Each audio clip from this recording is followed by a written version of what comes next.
Sud Radio, politique sous influence, 11h midi, Guillaume Bigot, Juliette Briens.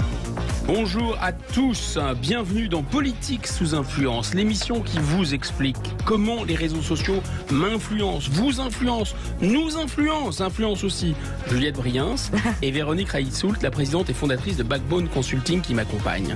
J'en ai beaucoup de chance, donc bonjour à vous mesdames. Bonjour Guillaume. Je suis en minorité comme d'habitude. Cette semaine, au menu, une cinéaste qui en pince pour les rodéos urbains. Cette semaine aussi, après Dupont et Dupont, Tintin, vous connaissez, vous allez découvrir Rousseau et Rousseau, les homonymes aux législatives. Et puis les NUPS ont plus d'un tour dans leur sac pour faire pièce à la combo Burkini topless de Grenoble, puisque les NUPS viennent d'inventer le barbecue halal vegan. Et oui, il suffisait d'y penser. Et puis les réseaux buzzent aussi pas mal autour de l'abolition de la fête des mères, rebaptisée Fête des gens qu'on aime. On va également vous dire dans Politique sous influence que pensent les réseaux de la discrimination idéologique à l'embauche subie par une candidate à un emploi à l'Opéra de Paris. Et cette semaine, on se demandera également ce qu'il faut penser du tribunal des réseaux sociaux. N'est-ce pas eux qui avaient déjà jugé Damien Abad? Et puis la gestion de la crise gouvernementale pour sauver le soldat Abad a-t-elle convaincu les réseaux? On en parlera avec la philosophe Renée Frégosi. On va aussi forcément revenir sur la tragédie qui a endeuillé le Texas, les États-Unis, voire le monde. Et vous allez voir qu'avec elle, que cette tragédie n'est pas sans lien avec les réseaux sociaux. On en parlera avec notre second invité, l'avocat, le président de France-Amérique, Jean-Claude Beaujour.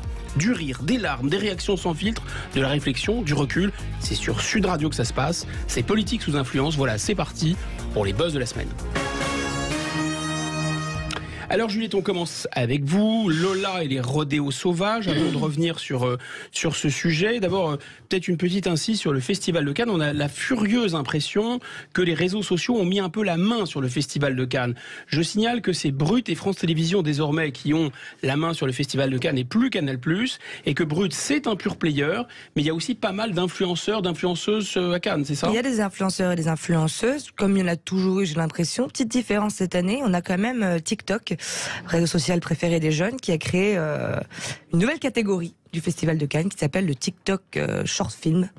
Et voilà, que le meilleur gagne. Mais effectivement, les réseaux sociaux font leur entrée au Festival de Cannes. Mais le premier film de la semaine, c'est pas un film dans la catégorie TikTok, c'est un film, un vrai film, oui. Voilà, qui s'appelle Lola et les rodéos sauvages. Lola non, ça s'appelle pas du tout comme ça. Bon, pas du tout.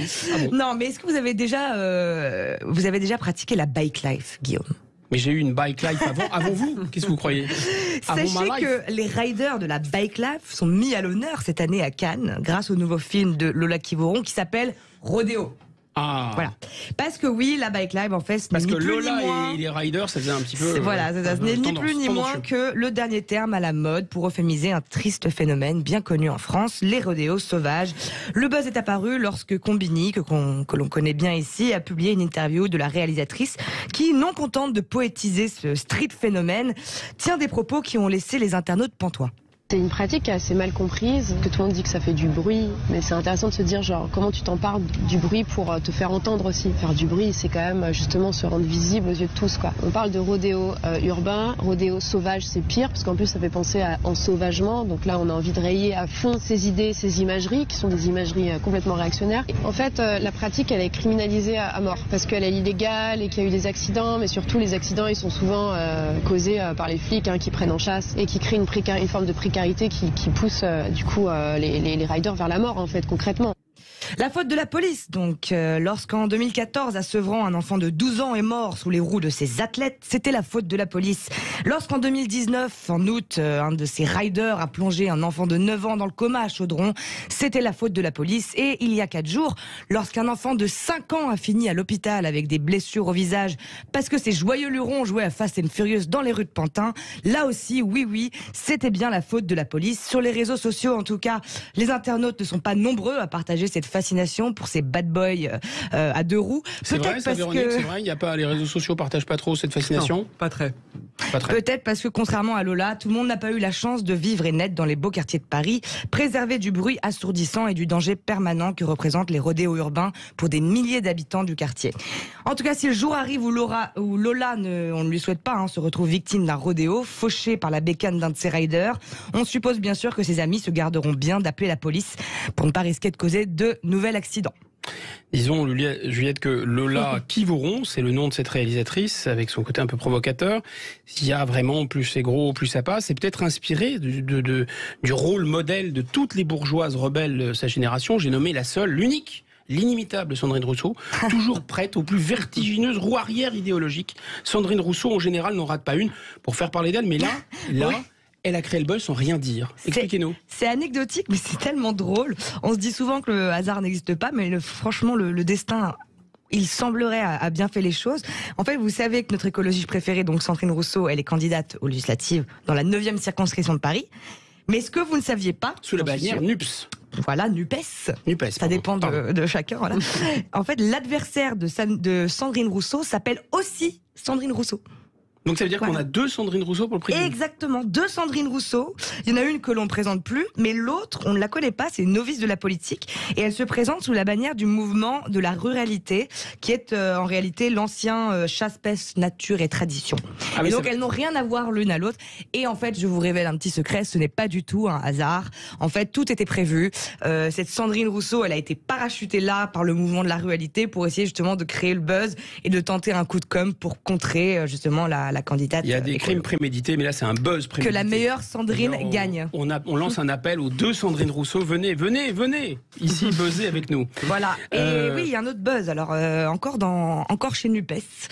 Très original cette semaine. Ils ont eu l'idée à ne pas manquer d'organiser un pique-nique militant à Saint-Denis sous le patronage d'Éric Coquerel. Mais là où ça devient intéressant, c'est que sur l'affiche, il est précisé que le barbecue sera à la fois halal et végétarien. Ah, c'est bien ça. Mais quid du kasher, Guillaume? Vous savez, kasher, halal, ça peut marcher parce que les rites d'abattage sont assez proches, mais je pense que cochonaille halal ou alors steak hindou, vous savez que les hindous considèrent que la vache est un animal sacré, ça va pas marcher. On pourrait imaginer aussi que les NUPES fassent par exemple, un happening de pâtisserie pour diabétiques ou une jeune venture entre amateurs de narguilé, association anti-tabac, ou alors pourquoi pas concours de rodéo urbain sous l'égide de la sécurité routière ou team building entre pyromanes et pompiers. Je pense que ça, c'est encore une idée NUPS. C'est une idée. Bon, autre buzz. Alors, là, attention. La société progresse en ce qui concerne l'inclusivité. L'inclusivité de tous, pour tous, par tous. Mais pas partout, pas pour tous non plus. Et notamment au sein de la famille. Les familles homoparentales, monoparentales et transparentales, on en parle, mais il y a encore du chemin à faire. Et je ne sais pas si vous vous rendez compte qu'il y a en France, en 2022 encore, un jour où l'on célèbre les mères. La fête des mères, vous imaginez l'oppression? Eh bien, c'est ce dimanche, c'est demain. Mais cette année, certaines écoles ont décidé de mettre un terme à cette insupportable exclusion. Pour inclure, on a d'abord pensé à la fête des parents. Mais là encore, le problème apparaît. Que faire des enfants qui vivent en famille d'accueil ou chez leurs grands-parents? Non, décidément, l'inclusivité est une science et on n'en fait jamais assez. Finalement, la solution a été trouvée. Pour ces élèves qui auront la chance d'être instruits par des enseignants un peu moins monstrueux que les autres, on fêtera désormais la fête des gens qu'on aime. Bon, là, c'est parfait. Enfin presque, juste au cas où, pour ne pas risquer d'exclure les enfants psychos et sociopathes, car il faut aussi penser à eux. Oui, certains profs ont décidé de carrément tout supprimer. Voilà, comme ça, tout le monde est content, ou plutôt tout le monde est puni, mais ça dépend de son niveau d'éveil. Je sens qu'il y a encore du chemin à faire pour vous éveiller, pour vous wokiser complètement, Juliette. D'ailleurs, je vous déconseille de vous porter candidate à l'Opéra de Paris, parce que je crois que c'est pas très bon pour les gens qui critiquent les woke, c'est ça? Ouais, c'est le dernier buzz de la semaine, c'est cette jeune femme, Adélaïde, 23 ans, qui a été recalée à son entretien pour avoir eu l'audace d'avoir effectué un stage pour le magazine Valeurs Actuelles. Ça s'est passé à l'Opéra de Paris, on écoute son témoignage. J'ai envoyé mon CV par hasard à l'AROP, qui est l'association pour le rayonnement de l'Opéra de Paris. La responsable m'a répondu très rapidement. Elle m'a jamais dit vous n'êtes pas compétente, et en fait elle a embrayé sur en fait moi le problème c'est votre CV. Est-ce que vous êtes consciente que vous avez travaillé dans de la presse d'extrême droite? Et me dit qu'elle a montré mon CV à son équipe, donc à toute son équipe, et son équipe aurait dit en fait ça nous dérangerait de travailler avec quelqu'un qui sort d'extrême droite parce que cette personne ne pourrait pas travailler en équipe, aurait du mal à communiquer et à défendre la ligne diversitaire de l'Opéra de Paris. Là, elle m'a dit, et d'ailleurs c'est clairement de la diffamation, elle m'a dit avec un grand sourire narquois, mais madame, le racisme, ce n'est pas une opinion, c'est un délit. Bon. Oui, mais c'est-à-dire qu'à la différence du temps jadis où il y avait de la rééducation idéologique, tout n'était pas perdu. Là, apparemment, les anti-woke ne sont même pas rééducables, c'est ça, parce qu'ils auraient pu lui faire lire du Papendai ou du Malcolm X, alors peut-être pas du Greta Thunberg, je pense qu'elle a rien écrit, mais ils auraient pu peut-être laisser de l'ouvrir un peu. Il y a un côté un peu paradoxal dans cette histoire, et elle le dit d'ailleurs, cette jeune femme Adélaïde, c'est parler d'inclusion tout en excluant. Ah, ça c'est Vous voyez fantastique. ce que je veux dire ? Exclure une personne pour ses opinions. C'est politiques. l'inversion du vocabulaire, effectivement. Je sais pas si on a entendu parler ça sur les réseaux sociaux, parce que ça a bien buzzé hier quand même. Hein. Oui, ça a bien buzzé. C'était pas forcément le sujet qui a le plus buzzé, mais oui, ça a buzzé. C'est les paradoxes. Sandrine Rousseau vs Sandrine Rousseau, on en a entendu parler. Plus buzzé, d'abord parce que c'est oui. pas si anodin. La ruralité dans Paris et le choix de cette candidate, certes, c'était pas par hasard parce qu'elle n'est pas du tout parisienne, elle vit en Normandie. Mais globalement, oui, ça a plus fait parler parce que c'est le côté ancienne politique. D'ailleurs, sur cette 9e circo, qui est sans doute une des circos gagnables, Sandrine Rousseau ne devait pas être là. Donc en fait, tout ça a beaucoup fait parler. Donc voilà. L'autre sujet qui a beaucoup fait parler, je crois que vous en parlerez tout à l'heure, c'est le sujet de la NRA. Un petit sujet aussi sur Monsieur Boutier.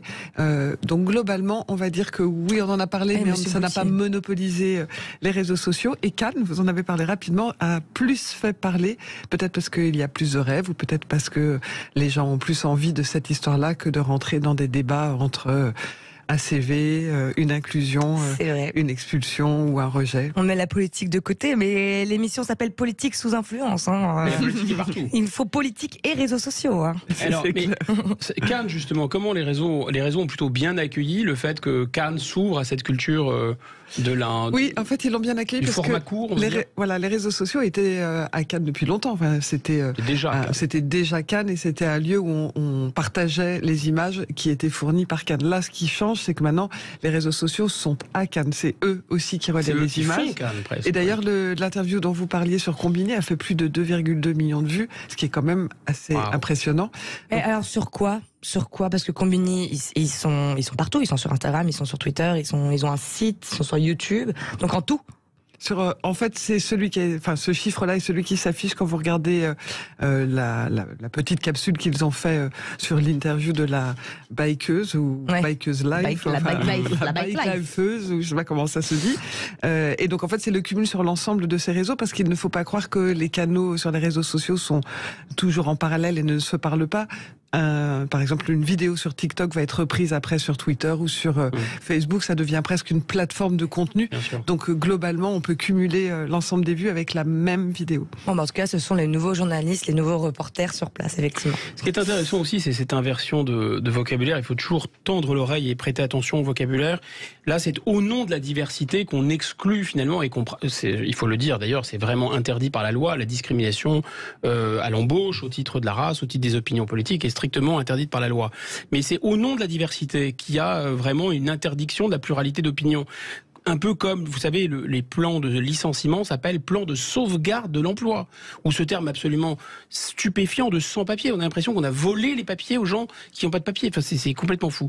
Alors, ce qui est intéressant, c'est donc l'inversion du vocabulaire.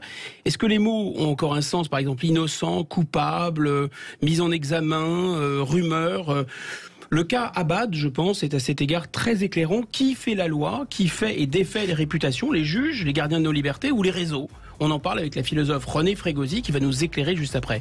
Restez avec nous sur Sud Radio. Dans un instant, retour de Sud Radio, politique sous influence. Sud Radio, politique sous influence, 11h midi, Guillaume Bigot, Juliette Brias. Bonjour René Frégosi. Bonjour. Bienvenue dans Politique sous influence. Vous êtes philosophe, politologue, vous avez notamment écrit un livre au titre provocateur qui dit beaucoup de votre liberté de ton et de réflexion, peut-être aussi beaucoup de votre discernement. Pourquoi je n'ai pas fait carrière au Parti Socialiste? Alors vous savez, moi je suis pas catholique, mais si j'étais catholique, beaucoup vous serez pardonné, je vous donnerai l'absolution. On va parler avec vous plus sérieusement du soldat Abad, du déchaînement d'une espèce de meute ce que Madame Alonso aurait appelé elle-même des chiennes de garde, du nom de son association, contre ce ministre fraîchement nommé au gouvernement. Mais avant cela, je voulais demander à notre spécialiste des réseaux, Véronique Reissoult, la présidente et fondatrice de Backbone Consulting, ce qu'elle pense de la gestion de crise du gouvernement pour sauver le soldat Abad et même de la réaction des réseaux à ce sujet. Alors on va dire que ça a déchaîné évidemment les réseaux sociaux dans les premiers jours. La communication du gouvernement était plutôt juste parce qu'ils ont commencé par ce qui n'est pas négociable, qui est la parole des femmes doit être préservée, doit être accompagnée. Après, ils sont partis sur un sujet qui est, eh bien, pour préserver ce sujet, c'est la justice qui doit aider. Le cadre de la justice est indispensable et nécessaire. On va dire que globalement, leur communication était plutôt juste, d'autant que en parallèle, Monsieur Abad lui-même s'est expliqué, est revenu sur la réalité de son handicap, donc ça a créé quelque chose de plus complexe. Ça a permis de regarder la situation avec un peu plus de recul. Finalement, le seul faute de quart, si on peut dire ça ainsi dans cette communication, c'est le fait qu'ils aient nié être au courant, alors que de fait, ils l'étaient. Il y avait eu 2 plaintes sans suite. Qui datait d'il y a quelque temps, qui n'empêchait pas en soi une nomination au gouvernement. Et donc, bon. Et les premières phrases prononcées par Madame Borne, je ne mentirai pas le français. Ouais, donc c'est le seul point où on peut se dire que voilà, dans la précipitation, il y a eu quelques erreurs, sachant que c'était pas forcément elle. D'ailleurs, c'était Matignon en soi qui a donné cette information. Ils sont revenus dessus d'ailleurs, en disant non, on était au courant pour les 2 plaintes. Par contre, ils n'étaient pas au courant du témoignage qui a été partagé par Mediapart le soir même de la nomination. Et là, c'est un autre sujet. Effectivement, ils n'étaient pas au courant. Et le renvoi sur la notion de justice était intéressant parce que finalement, tous ces sujets sont très complexes.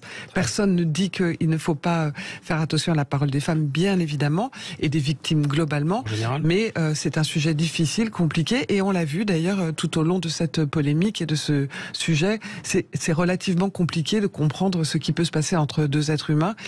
C'est relativement compliqué de comprendre jusqu'où il y avait, on va dire, des messages qui étaient plus que déplacés. Mais effectivement, le sujet du handicap de Monsieur Abad a fait que, même sur les réseaux sociaux, là, depuis jeudi, le sujet est moins commenté. On commente toujours les sujets de harcèlement. On commente bien évidemment le fait qu'il n'est pas question qu'un homme puisse forcer une femme, ou même globalement qu'un homme puisse forcer qui que ce soit. Mais ce handicap met en perspective une situation qui est beaucoup plus complexe. Et là, pour le coup, c'est la justice qui doit trancher parce qu'ils ont les moyens de poser des questions, d'enquêter. Et puis, c'est leur rôle de trancher et de protéger les citoyens.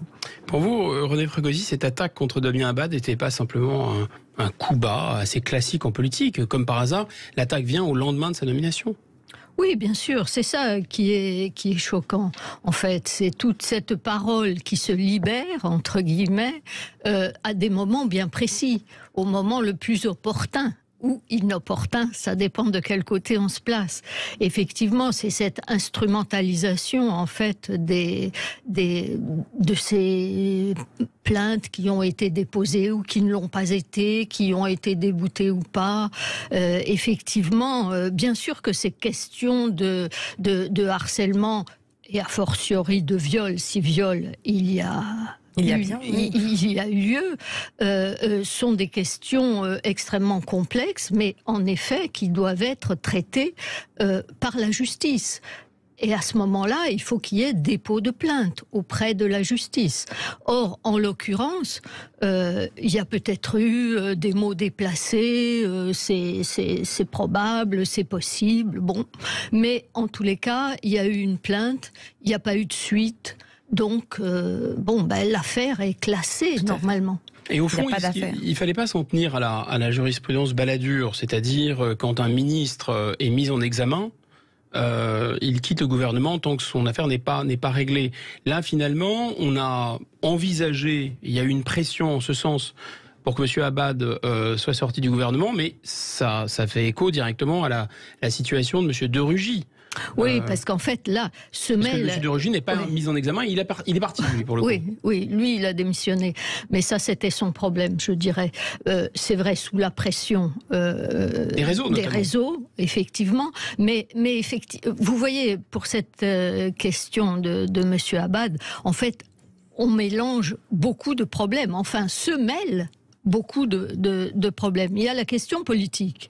la question de tactique politique, de riposte politique à une attaque à un moment donné, effectivement, mise en place d'un gouvernement. Ça, c'est une chose. Mais on parle aussi en même temps du fond, c'est-à-dire le problème des relations entre hommes et femmes, le problème du harcèlement, le problème du viol, de l'agression sexuelle, etc. Donc, tout se mélange. Je crois qu'il faut serrer un petit peu les problèmes. Alors, pour ce qui est de la réponse politique, effectivement, moi je pense que il serait raisonnable, de s'en tenir toujours à la même ligne. Or, ce n'est pas le cas. Donc ça, il y a même du en même pose temps. problème. Il y a même du en même temps, René Frégosi, avec M. Dupond-Moretti, par exemple, on ne comprend pas. Exactement. Qui lui, pour le coup, est mis en examen. Tout à fait. Lui, il reste, et l'autre, il n'est même pas mis en examen, et il est question qu'il parte. Voilà, donc là, il y a une incohérence qui est insupportable. Mais bon, le en même temps est souvent insupportable, effectivement. Mais donc, la question politique, c'est une chose, et elle est, à mon avis, elle a été plutôt mal gérée, en fait. Mais parce que, effectivement, soit ils étaient au courant, et tout ce qui devait être le cas de ces plaintes qui n'ont pas eu de suite judiciaire. Tout en sachant que l'affaire pouvait remonter médiatiquement. Exactement.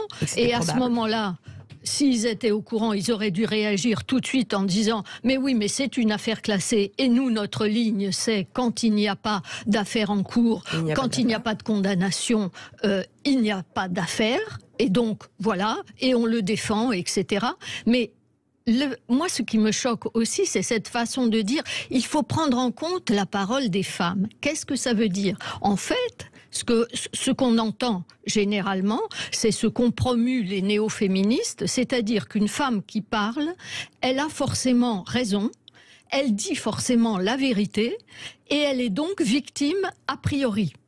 Donc, ça veut dire qu'on nie complètement le parcours judiciaire. C'est ça. Et finalement, et ça m'a gêné un peu que, effectivement, la première ministre dise il faut prendre en compte la parole des femmes. Mais ça veut dire quoi ? Ça veut dire, à ce moment-là, M. Abad est coupable. En fait, évidemment qu'il faut prendre en compte la parole des victimes. Oui, bien sûr. Mais ce qu'elle avait dit, c'était pas tant qu'il fallait prendre en compte, c'était qu'il fallait protéger cette parole et que, justement, la voie de la judiciarisation et le fait que ça se passe devant la justice et que ce soit donc des juges qui arbitrent et qui aient une enquête, est une façon de protéger la parole. Oui, c'était tout à fait. Ça son propos. Oui, mais c'était ambigu. Et cette ambiguïté, elle a été renforcée notamment par Madame Bourguignon. Qui a refusé de prendre parti. Qui a refusé de prendre parti et qui a dit, je crois vraiment texto, je prends la défense de toutes les femmes.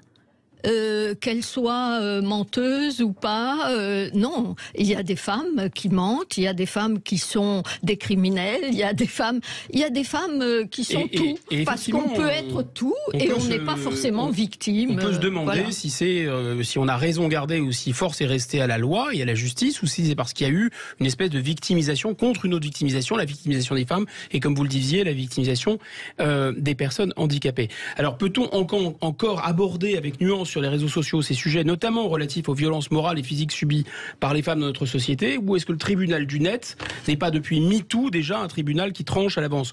On en parle avec une femme qui est avant tout une philosophe éclairée, éclairante, avec vous, René Frégosi, et avec vous, mesdames aussi. C'est sur Sud Radio, tout de suite après. Sud Radio, politique sous influence, 11h midi, Guillaume Bigot, Juliette Briens. Alors, autant il y a l'affaire Abad, autant il y a aussi une synchronicité assez étrange, assez curieuse, et peut-être qu'il n'y a pas du hasard, de toutes ces affaires qui font droit justement aussi à la parole des femmes victimes. L'affaire PPDA, l'affaire de Tahabouafs. De l'autre côté de l'Atlantique, on a quand même Johnny Depp et Amber Heard. Exactement. Donc ces affaires arrivent en même temps. On aura les résultats du procès d'ailleurs courant de semaine prochaine. Là, les derniers plaidoiries sont terminés. Signe des temps ou pas, on va se poser la question. Mais autant on ne peut que se féliciter que la société, les sociétés écoutent davantage la souffrance des femmes et que celles-ci puissent s'exprimer aussi facilement et beaucoup plus facilement qu'avant. Autant dès qu'on prononce le terme, par exemple, violence faite aux femmes, on a l'impression qu'on prononce une formule incantatoire magique qui fait que tout ce que vous allez dire après, c'est comme si vous alliez marcher sur un fétiche dans une tribu en Nouvelle-Guinée. Donc faire très attention. Donc je vous pose la question, René Frégosi, parce que vous avez vécu un autre féminisme dans une autre génération, et on entend aujourd'hui dire que la parole était verrouillée.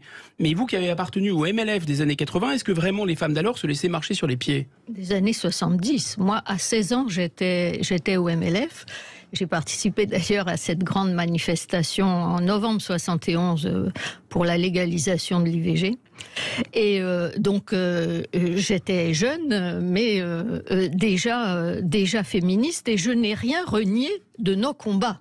On s'amusait beaucoup, effectivement, on se moquait beaucoup des hommes, on avait des chansons très anti-hommes, mais tout ça était vraiment dans beaucoup de joie, beaucoup de gaieté, et surtout dans un esprit de libération sexuelle. Or, aujourd'hui, ce qui me frappe avec ce que moi j'appelle... On n'a jamais été aussi libre. Les néo-féministes, mais en fait... C'est un côté puritain. Elles sont, exactement. Et on n'est vraiment plus dans cette atmosphère libertaire. On est soit absolument anti-homme, soit anti-sexe, soit strictement monogamique. Mais on est vraiment dans du politiquement correct, quelle que soit la ligne, et on n'est plus du tout dans cette liberté de penser, dans cette libre disposition de son corps, dans cette légèreté des années 70. Bon, donc évidemment, je parle avec nostalgie, mais je pense que justement, ces jeunes femmes, parce qu'aujourd'hui... Non, pas du tout. Les psychologues décrivent très bien ces phénomènes de sidération, le fait que les victimes n'arrivent pas à formuler tellement elles sont traumatisées, etc. Il y a eu des agressions sexuelles, des viols, du harcèlement, mais est-ce que la parole bien sûr, et nous avons lutté contre, effectivement, et surtout, on avait un grand combat qui était le combat des femmes battues. Et aujourd'hui, ça dure encore. Donc c'est vrai que, effectivement, la situation ne s'est pas complètement améliorée, mais j'ai quand même le sentiment que ces jeunes femmes ne réalisent quand même pas le chemin parcouru et n'ouvrent pas des perspectives optimistes en disant nous reprenons ce combat, nous le continuons, tout n'est pas réglé, effectivement, et il n'y a pas non plus un objectif d'amélioration. On a le sentiment que les femmes sont victimes de toute éternité et qu'elles le seront toujours. Et ça, c'est vraiment terrible. J'ai une question. Est-ce qu'il n'y a pas une notion quand même, mais je demande, de hiérarchie, ou dans le cadre professionnel, par exemple, on parlait de PPDA tout à l'heure, lorsque ces jeunes femmes qui travaillaient à TF1 étaient invitées dans son bureau à titre professionnel et qui se retrouvaient draguées, embrassées ou plus... qu'il y ait viol ou pas viol, c'est-à-dire est-ce qu'il y a l'emprise sur la hiérarchie compte bien légalement entendu. Donc bien non mais légalement moi je suis pas d'accord parce que je pense que chaque individu reste libre et maître de son destin. Et donc, lorsque statutairement, dans la société, un individu n'est pas un esclave, majeur, tout individu majeur, voilà, effectivement, est libre de son destin. Alors c'est vrai, bien entendu. Lorsque vous avez une pression, mais c'est comme la pression économique, je veux dire, vous êtes parfois contraint de prendre des jobs qui ne vous conviennent pas. Vous êtes contraint dans la vie, on est contraint à beaucoup de choses, mais on est quand même libre de le faire ou de ne pas le faire. Dire non. Bien sûr, on est libre de dire non. Alors oui, il y a des conséquences. Et c'est scandaleux qu'il y ait des conséquences négatives à votre non, à l'avance. Et la loi est aussi là pour protéger les faibles contre les forts. Exactement. Mais si vous voulez, ça n'est pas propre à une relation homme-femme d'un point de vue de nature des sexes. C'est effectivement une position sociale. Lorsque vous avez plus de femmes qui sont en position d'autorité, vous pouvez aussi avoir de la part des femmes un comportement qui va mettre sous emprise morale des subordonnés, que ça soit pour obtenir des faveurs sexuelles ou autres. Donc, si vous voulez, évidemment... Est-ce que ça veut dire qu'à l'avènement de MeToo et de la discrimination positive, de la parité, on va se retrouver avec de plus en plus d'agresseurs femmes ? Ben, écoutez, j'allais vous dire, je l'espère. Parce que moi, j'ai toujours... Non, mais vous avez raison, bien sûr, je ne l'espère pas. Mais oui, non, mais il faut préciser aujourd'hui, parce que le second degré n'existe plus. Donc, effectivement, il faut toujours faire révérence à des... voilà, par des paroles rituelles, comme vous le disiez, Guillaume. Donc, effectivement... moi, j'ai toujours revendiqué pour les femmes le droit à la bêtise et à la méchanceté. Parce que nous ne sommes pas des plus saintes, gentilles par essence. Des anges. Nous ne sommes pas des anges, nous ne sommes pas douces forcément. Moi, vous savez, mes idoles femmes, ce sont les combattantes kurdes en battle dress qui se défendent contre l'islamisme. Ça, c'est des femmes. Et bien, oui, elles tuent. Elles aussi, elles en sont capables. Mais pas de la parce même, que oui, nous mais sommes pas de la même capables manière. de tout. Vous pouvez pas nier qu'il y a des Greta Thunberg. Vous pouvez pas nier qu'il y a des différences fondamentales quand même entre les hommes et les femmes dans le comportement, dans les caractéristiques. La douceur, elle est attribuée à la femme pour certaines raisons qui sont légitimes. Vous avez des différences sexuelles. Vous avez des formes de sexe, des fonctions sexuelles qui sont différentes. Mais aujourd'hui, d'ailleurs, voyez, quand je dis sexe, non, parce qu'on parle plus de sexe, hein, on parle de genre. Mais le genre, c'est pas pareil que le sexe. Le genre, ça existe, c'est un concept que je ne renie pas du tout. Mais moi, je vous parle de différences sexuelles. Or, aujourd'hui aussi, on nie même les différences sexuelles. Enfin, on est vraiment dans un monde de fou, de perte de sens, et où les mots n'ont plus de sens. Mais ce que vous nous disiez, pardon de vous interrompre, mais René Frégosi, c'est que dans le combat féministe que vous avez connu, il y avait l'idée de défendre le féminin en tant que féminin, dans un monde où il y avait du féminin et du masculin, et il y avait pas, et ça se faisait de manière assez festive et de manière assez, on va dire, parce que quand on se libère, en général, on est joyeux. Et là, vous nous dites que finalement, il y a une volonté un peu puritaine d'indiscrimination sexuelle, et en plus de vengeance. Non, mais c'est-à-dire, c'est très complexe, parce qu'en fait, au contraire, vous avez... si vous voulez, le droit à la différence, qu'il y ait des différences entre les hommes et les femmes, entre le sexe masculin et le sexe féminin, pour moi c'est une évidence. Or, ça ne l'est pas pour mais toutes. c'est ça qui gêne aujourd'hui, non mais oui, c'est le sexe qui gêne, mais en fait, on en rajoute sur le genre. Et si vous voulez, le problème, c'est que au sein du MLF, vous aviez toujours deux courants. Il y avait le courant des différentialistes qui revendiquaient des droits différents au nom du droit à la différence. Et on voit aujourd'hui que c'est cette dérive-là qui est devenue hégémonique, dominante, alors que nous autres, nous étions pour le droit à l'égalité. L'égalité des droits entre qu'on soit différent ou pas, on revendiquait l'égalité des droits. Or, le différentialisme nous conduit paradoxalement aujourd'hui à nier la différence sexuelle physiologique. C'est extrêmement complexe à comprendre. Ouais. Oui. C'est pour ça, c'est un mouvement socio-psychologique très complexe.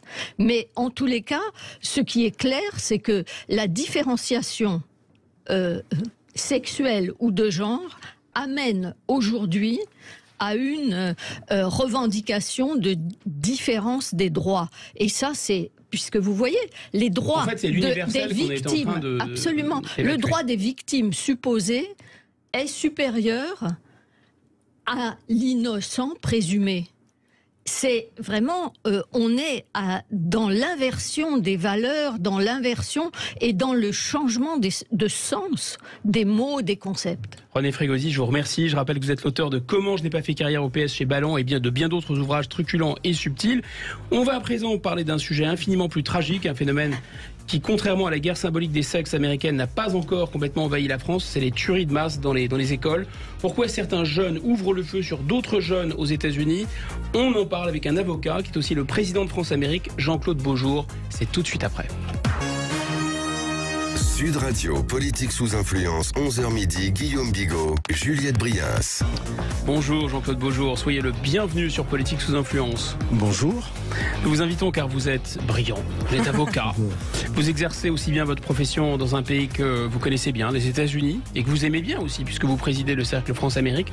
Mais avant de chercher à comprendre avec vous cette folie américaine, des tueries dans les écoles, je voulais demander à notre jeune amie Juliette de nous éclairer sur le rôle des réseaux sociaux dans la tragédie qui a endeuillé le Texas. Le tueur du Texas, Salvador Ramos, avait bien des comptes sur les réseaux sociaux. Il avait un compte Instagram sur lequel il avait posté quelques jours avant les faits des photos d'armes.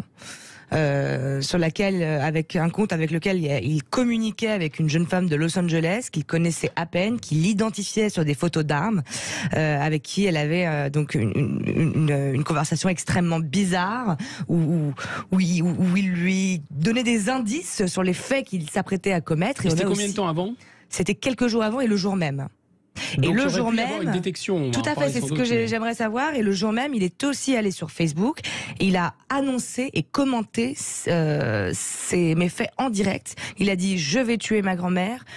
Ensuite, il a écrit un message: j'ai tué ma grand-mère. Puis il est revenu, il a dit: je vais aller dans une école primaire. Donc tout était annoncé. Comme c'était en direct, je ne sais pas si la police aurait eu le temps aurait eu le temps d'agir. Mais si ce garçon, qui avait quand même un peu le profil parfait, excusez-moi de vous le dire, avait été surveillé au préalable, peut-être, l'alerte aurait-elle pu être donnée ? Ça, c'est une première question qu'on peut poser à Jean-Claude Beaujour, parce que finalement, d'ailleurs, ça a été souligné par Donald Trump hier à la conférence de la NRA. Il a parlé de la santé mentale aux États-Unis qui est en déshérence d'une certaine façon, les soins mentaux. Il n'y a pas des choses à faire en matière de prévention de la santé mentale dans ce pays avant qu'on parle des armes ? Alors, j'ai entendu la déclaration de l'ancien président des États-Unis, qu'il faut prendre de manière beaucoup plus large, parce que j'ai le sentiment qu'il a un peu restreint son intervention. Vous avez dit qu'on parlera des armes, donc on parlera des armes tout à l'heure. Mais il est évident que le trafic d'armes, l'utilisation des armes, mis sur des populations parfois fragiles, favorise l'explosion. Mais attention, c'est pas parce que les populations sont fragiles qu'il y a ces attaques massives qui sont en croissance. La politique de santé, je pense que nous en avions parlé sur vos antennes il y a quelques mois, lorsqu'on disait que l'Amérique était fracturée parce que la politique de santé est mise à mal. Et c'est le même Donald Trump, pardonnez-moi, mais c'est plutôt côté républicain qu'on avait freiné l'Obamacare, qui n'était pas parfait, mais qui pouvait être amélioré. C'est aussi là-dessus, pas que Donald Trump, mais il y avait les républicains aussi bien que les démocrates depuis 20 ans, qui ne sont pas très brillants sur la politique sociale américaine. Vous savez qu'en fonction des groupes d'appartenance de population, on peut pas se soigner correctement, on n'habite pas forcément un quartier où il fait bon vivre, le trafic de drogue s'intensifie. Les inégalités sont considérables aux États-Unis. Elles le sont déjà en Europe, mais elles le sont de manière explosive aux États-Unis, parce que paradoxalement, quand vous voyez les fortunes qui s'amassent, tel appartement dans une tour avec un nom bien connu peut coûter 10 millions de dollars et vous avez preneur, et vous avez au pied de l'immeuble, vous pouvez très bien avoir quelqu'un qui n'a pas de quoi manger. Moi, je vois bien que même si à Washington, ou bien vous voyez une ville comme San Francisco où le prix du logement a explosé dans la Silicon Valley, vous avez beaucoup de personnes qui sont pauvres. Donc tout cela ne favorise pas. Ça peut expliquer la culture de la violence, parce qu'il y a quand même une. Vous savez, je vais vous dire. L'explication, vous savez, c'est comme toute maladie grave. Il n'y a pas un élément qui explique. Il y a un faisceau d'éléments.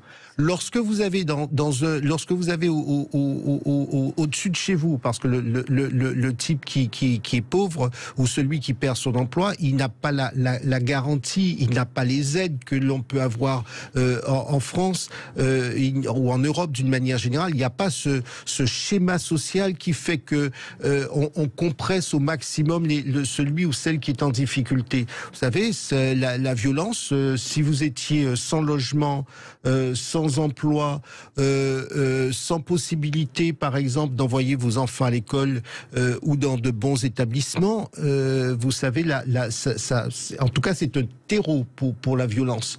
Et puis, qui dit pauvreté, difficulté personnelle, dit aussi, évidemment, vous n'habitez pas un quartier correct, vous habitez forcément un quartier qui est difficile. Moi, je connais bien Newark, puisqu'on, il y a eu notamment, on a passé en revue quelques États difficiles. Ben, si vous prenez le train entre Washington et puis New York, ben vous passez parfois dans des quartiers, le train passe dans des quartiers où vous dites c'est un quartier en difficulté. C'est absolument. Mais est-ce que finalement... Mais je ne suis pas médecin, attention pour vos téléspectateurs, vos auditeurs, je ne suis pas médecin, il s'agit d'une réflexion avec le recul nécessaire que suppose ce type d'affaires. On va reprendre l'attachement des Américains aux armes. Disons que c'est un phénomène absolument massif, que la première cause, par exemple, de mortalité pour les moins de 18 ans aux États-Unis ne sont pas les accidents de la route, mais c'est des blessures et tueries par balle. Et il y a des paquets. Bon, il y a les suicidés, je crois que c'est 60% des gens qui meurent par arme à feu aux États-Unis.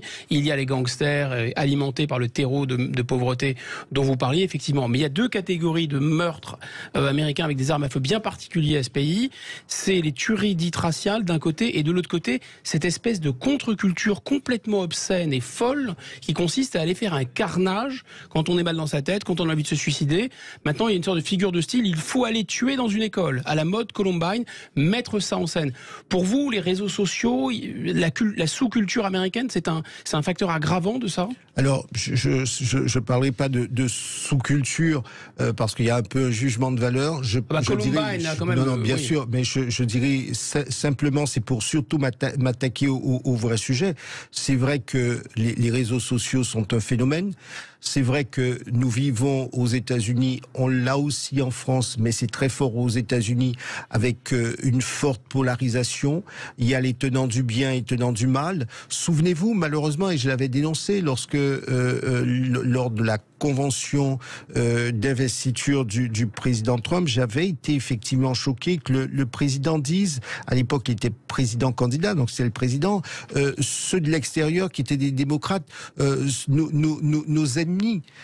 Vous savez, ça entretient la violence, et il m'est arrivé de dire que vous le savez bien, Guillaume Bigot, moi, les gens avec lesquels je ne suis pas d'accord, ce ne sont pas mes ennemis, ce sont les Français comme moi, nous ne partageons pas les mêmes idées, nous nous combattons politiquement, mais ce ne sont pas mes ennemis. À partir du moment où effectivement, au plus haut niveau... La démocratie, c'est le conflit des idées, pas des hommes. Au plus haut niveau, on dit les ennemis. Alors, il n'y a pas que Donald Trump, attention, tout ça est né bien avant, mais vous parlez d'ennemis, vous êtes des tenants avec un fond religieux, un fond de doctrine, donc il y a les bons, les méchants, et chacun de son côté considère que l'autre est un ennemi. Et que fait-on face à l'ennemi? Comme si on était en guerre. Eh bien, vous savez, on est dans une dramatique situation. Quand on parle de guerre, on parle d'armes, on tue, malheureusement, et donc c'est ce qui se passe. Et une personne qui n'est pas bien, sans le justifier, je dis bien sans le justifier, eh bien, on a ce type de réaction explosive, parce que c'est ce qu'il voit à la télévision, c'est ce qu'il voit dans les jeux vidéo, c'est ce qu'il voit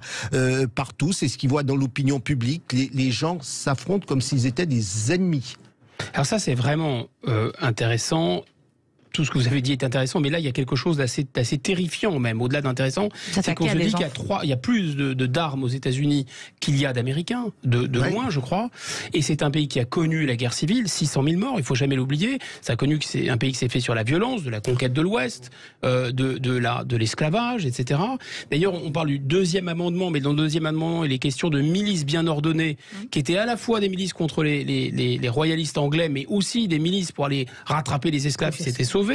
Et vous savez, je ne sais pas si vous avez vu ce film de Michael Moore où il essaye d'expliquer le phénomène des armes, et il dit en fait, parce qu'il dit au Canada, il y a autant d'armes qu'aux États-Unis, mais aux États-Unis, ils s'en servent. Alors pourquoi? Il dit parce que dans notre pays, il y a une névrose de la peur.